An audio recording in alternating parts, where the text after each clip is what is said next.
Today, I'm going to cover every Cetitan usage from week 5 of NUCL. Now, before I get too far into this, because I know there's going to be a lot of people who try and take the most, the least charitable take they can from this. Let me make this very clear. I'm doing this for fun. This is not me being overly serious right now. I know some people don't do too well unless you hold their hand and explain it all.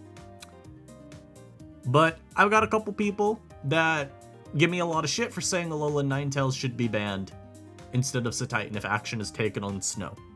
Do I think action should be taken on snow? No. I don't think we can justify it based on its success rate so far. I know some people think Titan is super constraining on the metagame. It is what it is. I don't think that the evidence showcases that Cetitan itself is particularly OP or that you have to go out of your way in building to not lose to it. I think most of the counterplay to it just fits naturally in the metagame. All that beside the point though, I want to go over these games because I think they're very funny and they do kind of go to showcase the no-ban side of Snow quite well. In addition to why I've looked at Cetitan so much and gone, damn, is it actually that good now? There are some caveats, of course, to these games. I think that a lot of it is misplay around Titan that has given it some of these losses, perhaps even some wins in other cases. So we'll look at it.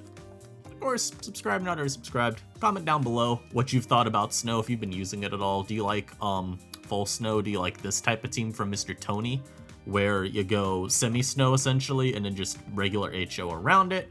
I don't know. That just isn't what I meant to click at all. Go away. Go away. I don't think I leaked anything. I don't care if I did. Anyhow, so like you got this is more of a this is more like a full Snow, I would say, because he threw the Alolan Sand Slash on, the Kilo as well with Weather Ball, and then I'm like Basket Legion just kind of there for vibes. This is more of a just still HO, but the Amoonguss is kind of there to chill. And then this is more of a semi-Snow as well. So game 1, this game's really funny. The Titan doesn't come out once. A lot of these games, that's how it goes. So anyhow, Mr. Tony, and I guess I could stop at preview before I actually go far into this and we'll talk about the team. So a lot of the semi-Snows, whether it's got Chinchino or whether it's this type of team, are very Steel Overload coded because the Titan, of course, puts immense pressure on the Steel types. I mean, it just beats them down for the most part if you're EQ knockoff. And then you've got Alolan Ninetales, which a lot of time is like Plot Encore or even just, Veil and still draws them in. And then you'll throw Pokemon like Screamtail, Scyther, Toxtricity, Tornadus, Chinchino, all of which happen to do very effective jobs at beating down the Steel types. So, there's a Bronzong. That mod has plenty of Pokemon in it that pressure it. And with Cetitan, really, the counterplay on this team comes down to I really don't think this team is that well prepped outside of not letting it set up. The problem is Gastro's probably letting it set up for free. Now, fortunately, if you're Wadley, you don't really have to go Gastro a ton this game outside of versus Dreadnought, which is just going to die to Terra Dark Crunch anyway. But, But as you see how this game plays out, the Veil goes up immediately. Tails takes 500,000 damage, but on this build, it's Eject Button instead of Rock, which of course is relevant to the Titan. Anyhow, do not ban sets up a nasty plot, and you're about to watch some of the funniest gameplay of all time. So, you see the Tornadus just boosts up to +4 and one-shots the Bronzong. Alright. Not exactly the start you want. Monkey Dory comes out. Torn ends up being Prankster Tailwind. Not that you'd care about Defiant anyway, right? You'd still go Prankster Nasty Plot, just because reasons, I guess. As the monkey U-turns, of course, the idea there was Trick is threatened, so maybe the Torn switches. Admittedly, I think you should always Trick immediately anyway, because what's the Torn switching into? Maybe to sack Tails, but then it sees you lock in a U-turn. So, like, I don't know. Actually, you wouldn't switch Tails in anyway. You'd go, if anything, Bramble and just look to spin. But Torn ends up out-predicting there, gets its plot, gets its Tailwind, kills the instant, then goes for Terra Steel? No, it Heat Waved again, because Heat Wave would have killed Monkey. Anyhow, Tailwind ends this turn after Gastro's killed. Unfortunately here, Wadley thinks he's slick. He's not. Tailwind goes, speeds up the Torn with the Terra Steel, he forfeits. And this is just such a funny game because it's like... This Mon didn't come out. Literally 2 Mons came out this entire battle. An Alolan Ninetales and not a Cetitan. It wishes. And a Tornadus Incarnate. But you know what? This Mon gets credited with a victory in which it did nothing but exist as a threat. Now, did Cetitan really change how Wadley played? I don't think it had a chance to because the Torn was such an immediate threat. So when talking about like Titan, I kind of just throw this game away. I don't think it really means anything at all. It didn't. I don't think that it lurking in the back changes the fact that a Tornadus came out versus a Bronzong, and it's set up, and Wadley let it set up twice. And a third time, I guess, too, when you consider the Tailwind later. Yeah, I mean, maybe the Munkidori U-turn was influenced by this Mon in the back. At the same time, though, feel like you would have just, tricked most of the time and hoped that it was good. But it was kind of an awkward sequence anyway, because his whole team is just slower and can't beat Torn. A lot of this is just Tornadus moment. Anyhow, next game, Elias versus Shengineer. They actually played for NU Seasonal literally after this game, so that was cool. I need to watch that series. But in this one, like we said, Elias is a bit more like a full snow team there. He's got Titan, Alolan Sandslash, Weatherball Kilo. Gingino's still good for extra support on this team. And then Basculegion, dude just loves his Basculegion, so he uses it quite a bit. And Shengineer brought a Scrafty team, and we built this team together, actually. I think he did make a couple more edits to the build after the fact, but maybe I'm just misremembering what we built. But the idea into Elias is, of course, this dude loves his kind of semi-stall-esque builds, or just generically bulky teams. I just call them semi-stall because, well, he frequently will use a wall breaker and 5 fat mons. That's semi-stall. That's not bulky offense. It's not even really fat. It's just semi-stall. But Scrafty does really good into those builds. So you get, you know, bulk up Shedskin Scrafty and go stupid. This is like the worst bulk up Scrafty matchup you could have ever loaded. It does nothing here. It's glorified death fodder at some point, pretty much to whatever. Maybe it takes like a single hit from Legion. Maybe you can knock Tails' item off at some point. There's really not a lot that you got going for you. If anything, instead Rotom Heat looks really solid here because it checks, I mean, it checks literally 1, 2, 3 Pokemon. Titan as a mon you check is kind of, you know, iffy. Comes down to Terra 50-50s, but you can potentially Terra Fairy on like a knockoff, for example. Will-O-Wisp it, and then it's not that it isn't a threat anymore. It's still at effectively +2 with the speed from Snow, but it's less likely to beat you down into the dirt and it spit on your grave after it's done with you. You also probably just aren't too shot by the knock after the burn because you lose your item. You've Terra. It's probably not.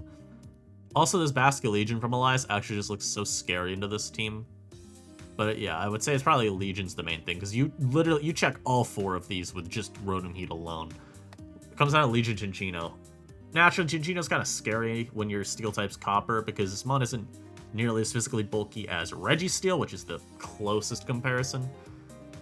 Still good enough, just a little bit iffy if you're Mr. Shengineer. I think a lot of this game just comes down to, does he not lose to one of the 2 Snowmons?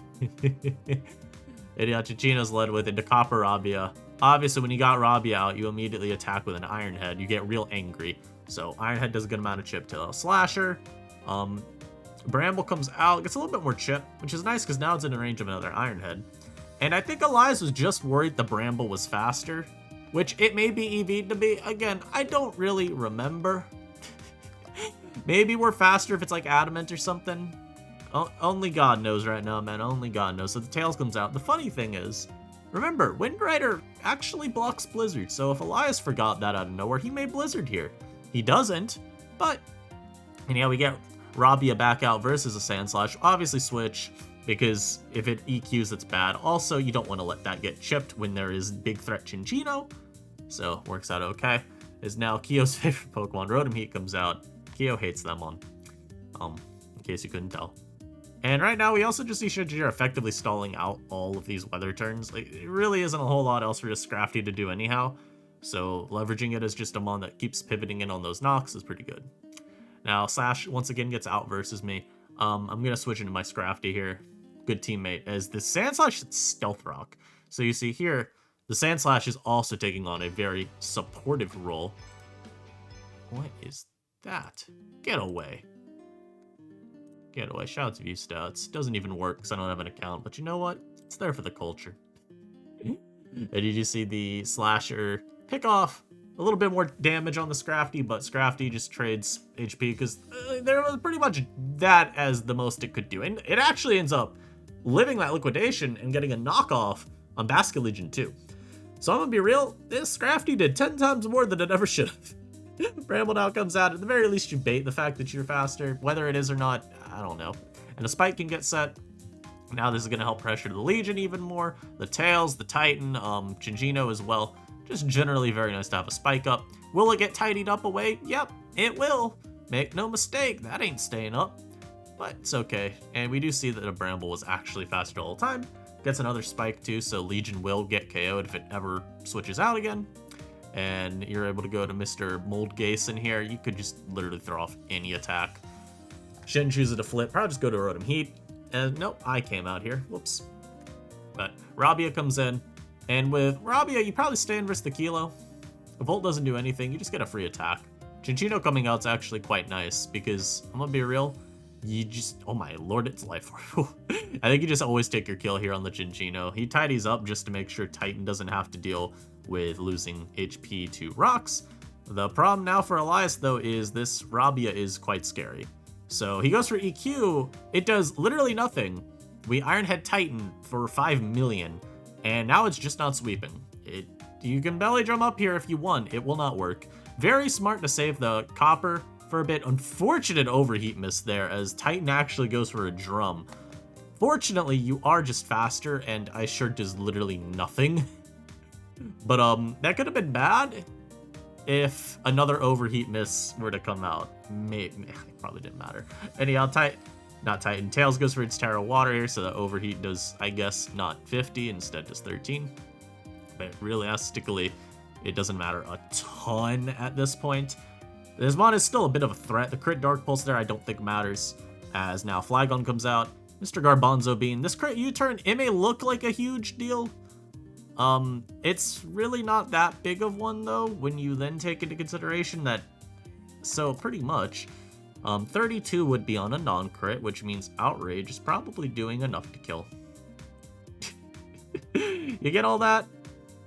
Anyhow, and the only reason I say that is because, actually, you know, I say that crit didn't matter. Looking at the damage now, that's a 75 base power move doing 32. Outrage up to 39. Could Outrage have done 55 is basically what you're asking. It probably could have, but it would have had to, they would assume certain damage rolls. Anyhow, the crit maybe mattered. This mon was dying, by the way. So actually, no, so here's how you rationalize out whether it mattered a ton. It's, you would have had to U-turn again to put it guaranteed in Outrage range. And it looks like the, yeah, because Moonblast would have killed this most likely. And you would not have had Jet to finish. So unless that was like Scarf Stone Edge Flygon, then yeah, that mattered a lot. You know what's really funny is at the time I said it didn't matter, but it may have. It may have mattered. But if you want to argue, you know, about, hey, lucky crit at the end, well, this guy dodged an overheat. If the Cetitan doesn't dodge that overheat, the Rotom Heat is at like near full for the Alolan Ninetales sequence, instead of, you know, being super easily picked off by Dark Pulse. So, also, I'm only now realizing that set. Plot Encore with Dark Pulse, so you dropped a stab attack. And also, I wonder if you're Blizzard or if you're Freeze Dry. Anyhow, yeah, if the Titan doesn't dodge, Rotom Heat would have carried at the end too. So you get a little bit of luck in return sometimes. So now we got Tenebricite versus Soucou. Soucou, like I said, brought pretty much a full snow, not a full snow, a semi-snow, but with an Amoongus for eject button pivoting. The only reason I don't love Amoongus in that role is because once the button's gone on this type of team, it does kind of just exist to sap momentum, so the opponent ends up getting a lot back. It's not like it's a completely shit mon there. I almost just wonder if there's a better eject mon that isn't so momentum losey. I mean, even something like Espeon. Not that I love it here. I think Espeon, at the very least, offering that hazard blocking is kind of cool. And maybe would be a bit better, but I digress. Mungus is fine here, I'm just not a huge fan of it overall.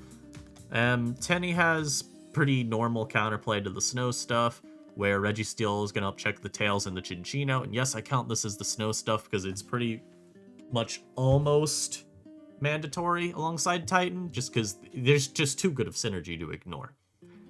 From tidy up to weakening, maybe some shared checks. And again, Titan can beat the checks on its own, but it's a lot nicer if they're dealt with earlier on. It just means then you don't have to even boost. You don't have to look for that boosting turn. That's one of the most limiting things about Titan. Even with Veil support, it can be a little tough. Also, of course, the Avalugg to help check Titan, which gets a little bit tradey at points. But sturdy does mean you'll always live one hit, and they're almost always sturdy. Sometimes you'll see these like semi-snow teams, like the one I used where I had the the Avalugg with Ice Body alongside Spexalolan Ninetales. It's a fine pairing, but perhaps right now you want to more often go sturdy, just so you get that guaranteed hit off against opposing Titan. I think it's pretty reasonable. And a lot of this game, I will say, it does come down to whether Titan can find its setup turn. Avalugg, if this thing is allowed to Terra, Lug is still in it. It's still able to check it by getting damage off. But, you know, it's... how do you deal with it from there? So, let's see. Can Tenebricite do something here? So, Chinchino led into Registeel. A lot of time I would actually switch there. But that's because of, body press. Not body press, it knocking just immediately. And then encoring you into rocks or something. Or even just tidy upping immediately. It just... I don't like how annoying it is to play on the turn 2. After getting knocked, especially. Sylveon comes out on this Alolan Ninetales here. And goes into Monkey Dory. I'm guessing predicting some non-attacking move. Yeah, though Dory U-turns. It gives the eject button, gets Chinchino out here. Now Chinchino can just tidy up immediately, get rid of the rocks. And, I mean, I'm not, like, sold on this, but if Soucou has decided at this point, oh yeah, I'm winning with Cetitan, then you know what? It's a very normal and logical line to take. Reggie does try to just get its rocks back. The odds of them staying up are pretty much 0, but you do get rid of the Chinchino, and that's generally pretty good.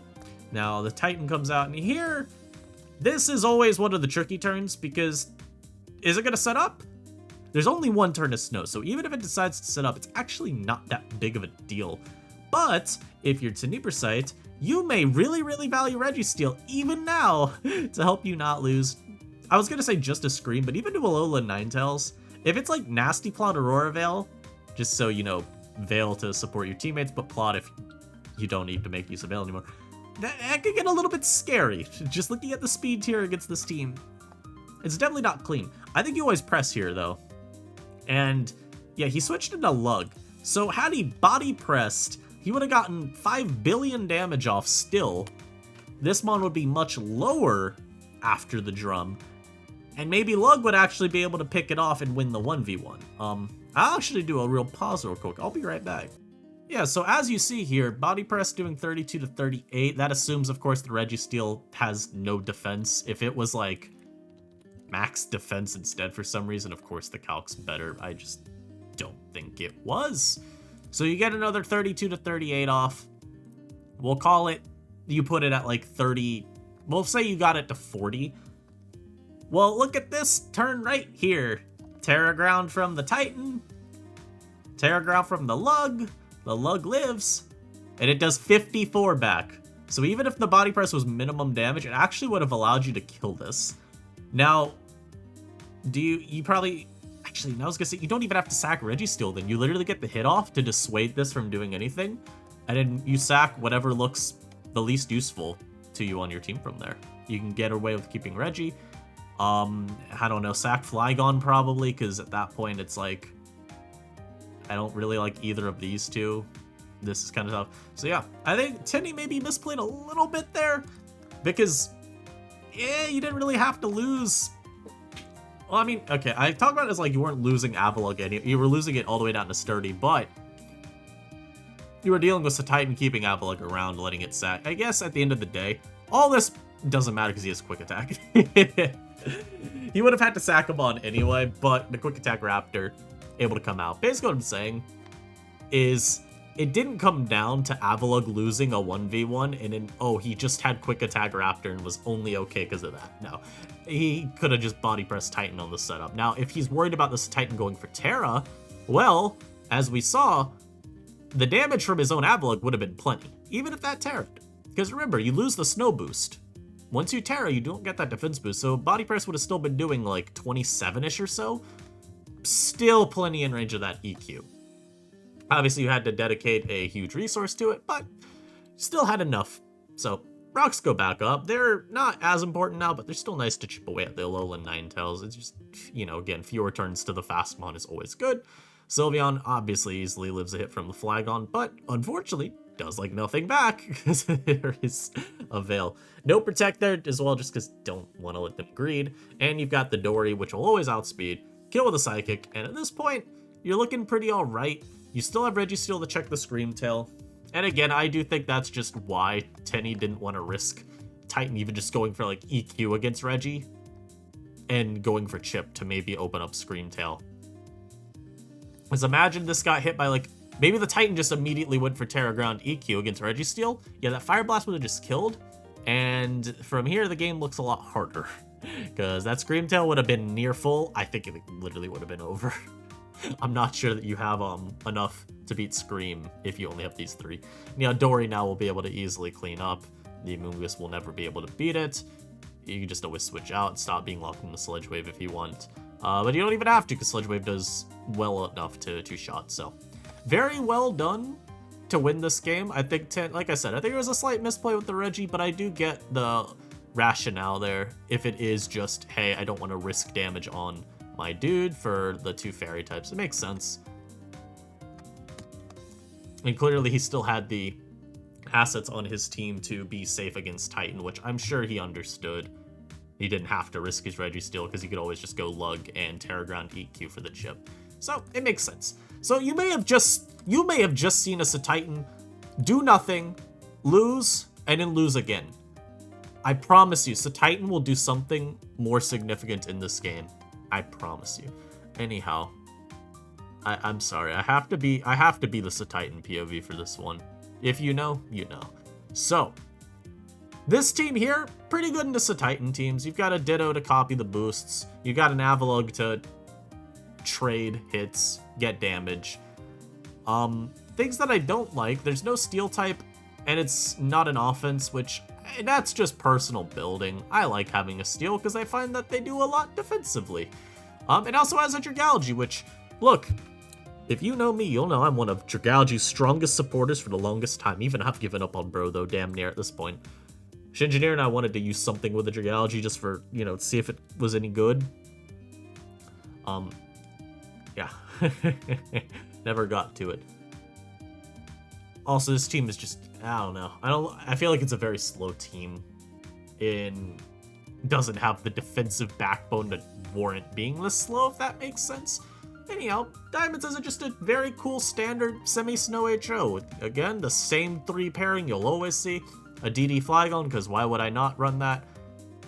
God forbid it's Quick Claw Glow, bro. I will see. I'll see, Mr. DR. And there's an Arcanine. I'm just going to watch this game immediately. Now, do I remember this game? Not particularly, and that's entirely because I don't think I rewatched this game at all. I just remember seeing the end result and being like, ah, a Cetitan did this. Interesting. Yeah, Globber comes out on the Sylveon. That's also a Balloon Sylveon, which, if I had to wager a guess as to why, it probably has some... you're either assuming you're always facing Ice Shards a Titan, or you have some Terra that you are very comfortable going for in the case of Ice Spinner. I mean, even if you're if it's Terra Steel, right, and you're just predicting an ice move, then you're chill to go for that, because they're not gonna knock you most of the time.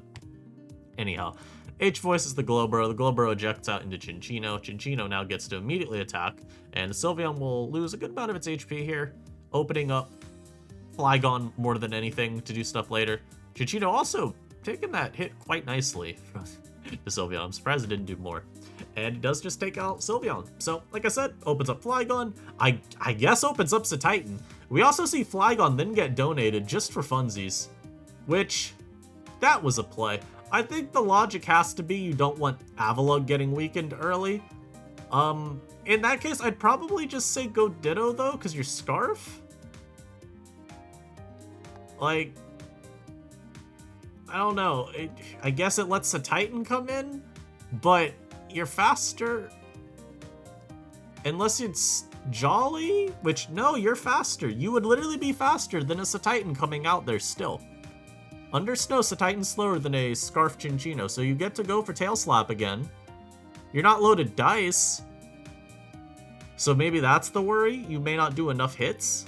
At the very least, you can even knock it, though, and cost it its Citrus Berry. And it probably, I don't know, you have to pick them on the sack at that point. Maybe it's Dragalge. I think I'd probably sack the Drag. Neither of these are too great in the matchup, just because they're kind of slow, not meant for an HO angle, but I think Shandy has a little bit more perceived value, at least in checking the Tails and the Arcanine. That's how I think, though, I would play it, but I do understand the concern of, well, I don't have my dice like he does, so what happens when I just land 2 Tail Slaps and the Titan is just fine? I guess we could see this, and you tidy up, but there's no loaded dice, so we don't know how many hits it gets. That's assuming you get 3, and 2 or 3 is the most often that you'd get. So if you get, like, normal damage off, you might force its berry out. It probably is going down pretty low, though, after Drum. If you somehow did get all 5, hey, owned. Most of the time, this means that the berry will not put it back in range. Only 4 hits, I believe. Yeah, 4 hits would still get enough to Drum again, but it is quite funny. It would be super low regardless.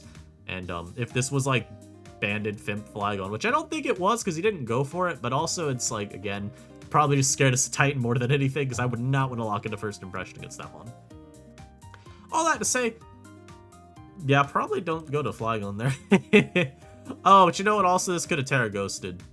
You don't want to let that happen. That's where I would say just knock then. So now the Ditto comes out. The Glowbro comes in, and yeah, again, like I said. Oh, by the way, too, again, this was not Quick Claw, so Diamonds, you're safe for now, but I'm watching you. Got my eyes set right on you, buddy, old pal. Shady comes out now, has to switch immediately. Lug comes in. It takes nothing from EQ. Unfortunately, though, Diamonds is the super prep god, and as the Slice of Poke comes in, if this boy brought 4 attacks mixed Flygon. Oh my lordy lordy. He said, yup, I will support my Cetitan better than yours. Or better than yours, he doesn't even have it. I will support it better than you. Oh, by the way, too, it's a Flame Body Chandelure. If it was, if this was like Balloon Flame Body, just to say like, hey, I really think Cetitan's broken, guys, that'd been even funnier. Imagine that knocks your Shandy and it just gets burned. Yeah, I'm going to my own Cetitan at that, or my Ditto at that point every time of the week. Draco missed there is unfortunate, but Flygon at the very least does live the Shadow Ball, so it gets to kill Dragalge on the follow-up turn. I assume he Draco'd as a mid-ground to catch Avalugg. The, God. This month set is so funny. I forget what the last move ended up. Yeah, Boom Burst. I don't even know what Boom Burst was for.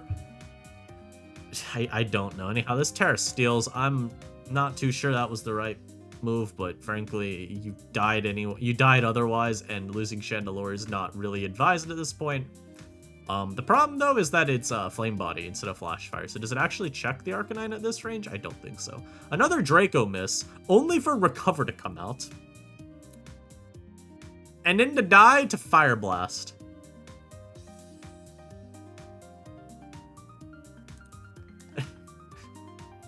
Alright, man. Alright, that's... He wasn't even sturdy either, so he was Ice Body. Goes back to what I was saying earlier about how sometimes you run this with your own Alola tails, and then you just like having recovery. It kind of works in the reverse too. If you are expecting snow, or you just want to exploit opposing snow, then you can have Ice Body, and then yeah, you get what is essentially 2 items with your boots and then your fake lefties.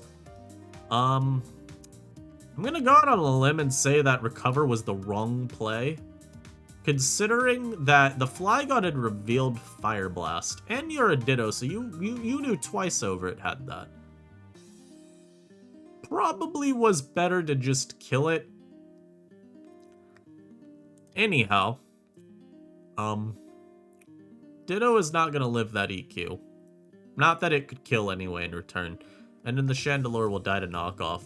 So, this is what I was saying, by the way, about how that was interesting. Yeah, so any Pokemon could have replicated what Titan did at the end here, but I guess not every Pokemon could have put the fear of God into another player like Cetitan did this game. And I mean that sincerely, that's not shit-talking. Tuthur, I believe, did say that he was scared of Cetitan doing X, Y, or Z, and that's why he played some of the ways that he did. Not that it excuses it necessarily, just that it is justification that, you know, I hear and I go, oh, okay. Well, at least there was logic somewhere in there. That's gonna be it for me today. I hope you all enjoyed. Like I said, let me know down below what your thoughts have been on snow teams. What have you liked using on them? Have you thought they're too good when you face them, or even just when you use them if you feel you're winning way too easily?